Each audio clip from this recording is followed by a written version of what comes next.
Assalamualaikum and hello everyone. I am Sahila, the principal of SMK Seri Samudera.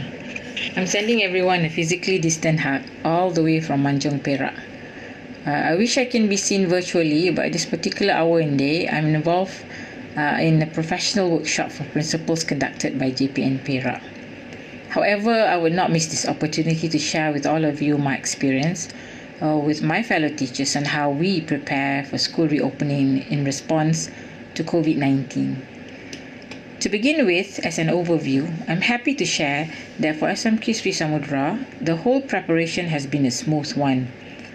The first phase of school reopening took place on June 24, 2020, with 161 Form 5 students, followed by 869 students from Form 1 special needs students, Form 2, Form 3, Form 4 students on the 22nd of July 2020.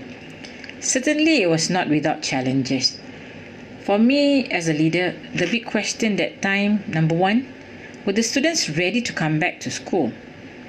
I mean, the thing that teachers and students most look forward to is the close contact, being able to sit around and just be together.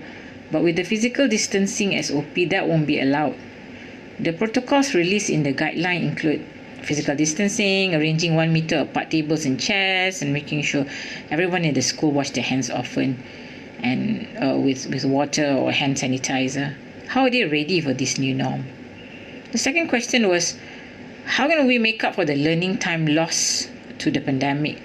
Of course, we had our online teaching and learning with the KPM Google Classroom and all, but a few surveys conducted by our counsellors and SLTs showed that almost 70% of our students lack devices and with limited internet access throughout the MCO.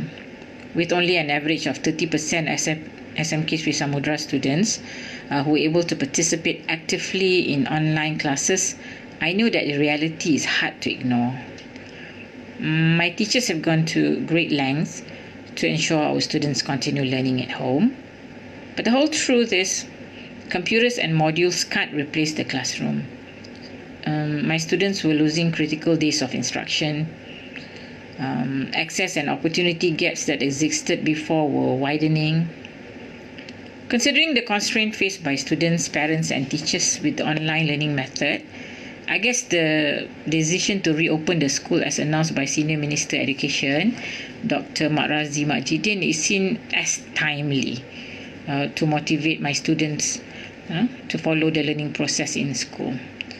As a leader, I realized that this unprecedented crisis requires an unprecedented response.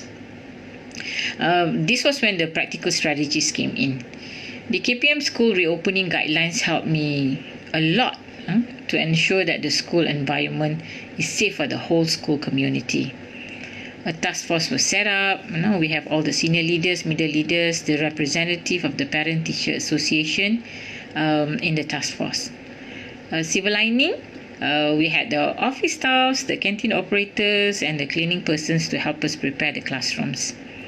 The PTA assisted us in getting our first forehead thermometer. And in about 9 days, the whole school was sanitized and ready for the Form 5 students.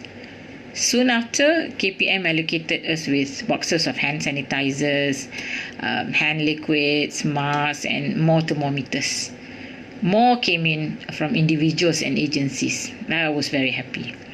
Responding to data of surveys, aiming to see the students' readiness to come back, face-to-face learning has been our priority. And we were contented that 100% of our Form 5 students showed positive feedback. We kept in touch and shared information almost daily basis with the students through class telegram and WhatsApp. Ladies and gentlemen, then came the first day of school reopening. I must highlight here that it was almost too perfect for a first day of school. I realized that first day that I worried way too much. The students are a joy and so happy to be back. We hardly had any mask issues and the students did awesome following the new procedures. I was very happy, and I'm very happy to share with all of you that the average attendance percentage of our students for the first 2 months of school reopening was 96.2, an increase of almost 6% compared to January till March 2020. Then mid-July, KPM announced the latest aligned curriculum for secondary schools. This answered my second question.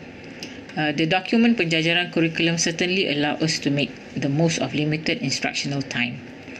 To make up for lost learning time, I know that my teachers will need to eliminate repetitive content and design units that combine complementary standards. In other words, with the designated weeks left before SPM in particular, students can be rest assured that they will have ample time for face-to-face learning hours in classroom. Of course, my PK Pentadbiran and my Guru Kanan Academic, along with head of panels, had continuous meetings as a way to navigate teaching and learning issues, as well as course-correcting in real time. While practicing distributed leadership, I'm also giving them the ownership of their work. After all, they are the future principals. So, ladies and gentlemen, to end this, all in all, from the pandemic, I see opportunities for growth. Returning to school amid COVID-19 means addressing the challenges created by the pandemic. It also means taking advantage of this opportunity to reflect on what I was doing previously. Through the experience preparing for school reopening, I had anticipated more, predicting what lies ahead. I see more open doors for continuous communication among teachers, PTA and community. And I can do it from my office at my convenience. I learn to listen more, even to what I don't want to hear. And lastly, I learned that I need to improve myself to elevate my teachers, staff and students. Thank you, everyone.